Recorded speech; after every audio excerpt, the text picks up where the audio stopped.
is a key social skill that we want to establish early on in our children. We can teach the concept of sharing by establishing good relationships with our children and modeling this in everyday play. Please have that orange piece of Lego. Sure, I like to share. And the airplane.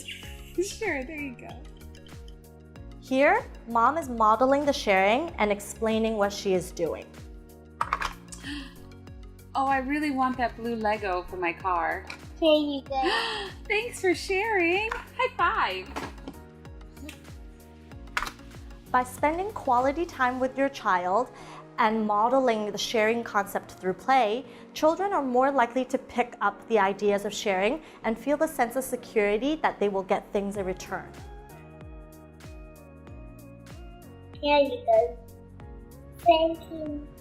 I see that you're sharing, Ollie. Have fun. Remember to observe your child and praise him when he does share.